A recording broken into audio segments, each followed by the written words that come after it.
You are standing next to a vehicle the size of a Range Rover, and it just drove through water 700 millimeters deep. Then it climbed a 35-degree slope, stopped halfway up, and pulled itself forward again. It has no ladder frame. That is your first warning that the spec sheet is hiding something. The number that actually matters is not the weighting depth. It is not the acceleration. It is buried in the rear axle, and almost nobody who orders this vehicle will tick that box. By the end, you will know exactly which version to buy and which one to walk away from. This is a 5-meter luxury 6-seater with years of payments, insurance, charging or fueling, and resale attached. If you choose the wrong drivetrain or skip the wrong option, you will own a vehicle that looks like a Range Rover but does not do the one thing that makes this machine interesting. So we are going to move through it the way you would live with it. Powertrain first, chassis second, cabin third, then the option list where the real decision lives. Start with presence. The body is more than 5.1 meters long. The wheelbase is 3,040 millimeters. The width is just over 2 meters. Park it next to a standard wheelbase Range Rover and it feels closer to a long wheelbase Range Rover. But it does not look bloated. The shoulder line runs from the headlamp to the tail lamp and widens as it goes. It gives the whole vehicle a planted, muscular stance. Then you see the tires, 285 millimeters wide. That is a serious contact patch.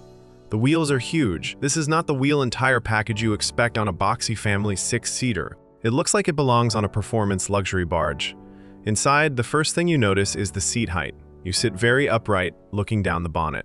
The front seats are not heavily bolstered. They feel closer to a plush lounge chair than a sports seat. The steering wheel and mirrors adjust through small rollers, which will annoy some people and delight others. The cabin uses light leather, real wood, and pale metal trim. There is a long screen, physical buttons large enough to use with gloves, and a crystal knob that catches the light without screaming at you. The second row is where the money went. One side has a zero-gravity seat. There is a refrigerator that runs from 6 degrees to 50 degrees Celsius, a large rear screen, folding tables, and an electric sunshade. The third row folds flat, but if you fill all 6 seats, rear cargo space is tight. That is the first real trade-off.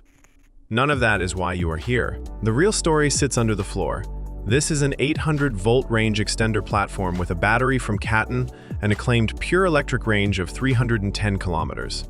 That means the school run and the daily commute can happen without waking the range extender. When the range extender does wake, it is a cherry-developed unit, and the combined system is fast. 0 to 100 kilometers per hour in 4.6 seconds. 4.6. A Range Rover V8 does the same sprint in 4.7. This tall, enormous family 6-seater is 1/10 quicker to 100 than a Range Rover V8. It stops too. 6-piston front calipers, 285mm tires. The package is not cosmetic. On the motorway, the boxy shape should punish you with wind noise. It does not. The drag coefficient is 0.325. That will not impress a sports sedan owner, but for a squared-off luxury box, it is a good number. The benefit shows up at speed. The cabin stays calm. The dual-chamber air suspension has 2 stiffness settings, and in standard mode it rounds off small bumps without turning floaty. Rear-wheel steering makes a 5.1-meter vehicle turn around on a narrow road without a multi-point shuffle. You point. The rear wheels help, and the nose swings through.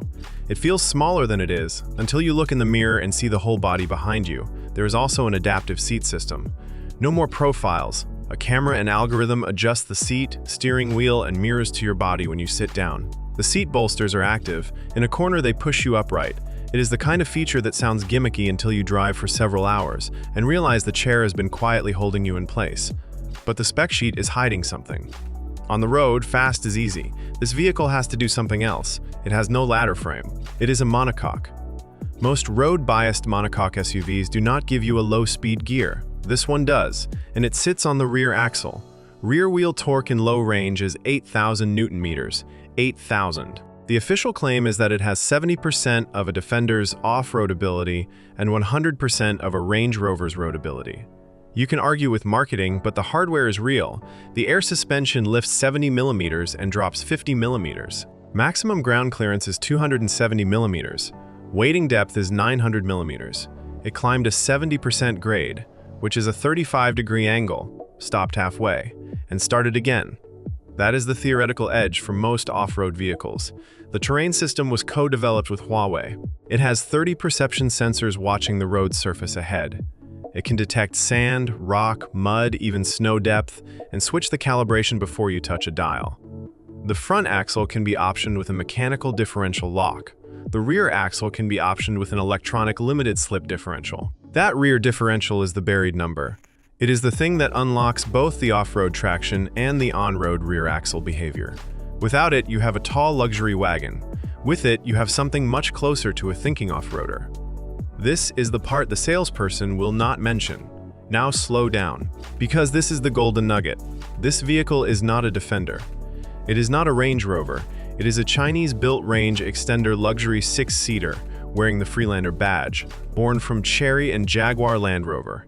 And it combines a rear low-speed gear, 8,000 Newton-meters of rear-wheel torque, 900 millimeters of weighting depth, and a 4.6-second sprint to 100. You do not normally get that combination in a monocoque family vehicle. The closest rivals force you to choose. Choose a Defender and you lose the road manners and the rear seat luxury. Choose a Range Rover V8 and you lose the weighting depth, the low-speed gear, and that second row zero-gravity seat. This machine tries to sit in the middle. It is not perfect, but the fact that it exists is the surprise. So who should buy it? Buy it if you need a 6-seat family cabin, you drive long distances, and you occasionally meet a washed-out road, a snow-covered pass, or a construction detour. Get the version with the dual-chamber air suspension, the Huawei terrain recognition, and the rear electronic limited slip differential. Do not skip that rear diff. It is the whole point. If you never leave tarmac, you are paying for capability you will not use, and a Range Rover will serve you better. If you actually rock crawl, go buy a Defender. But if you want 70% of a Defender and 100% of a Range Rover in one vehicle, this strange, fast, waiting family box is the machine. 70% Defender, 100% Range Rover, 4.6 seconds.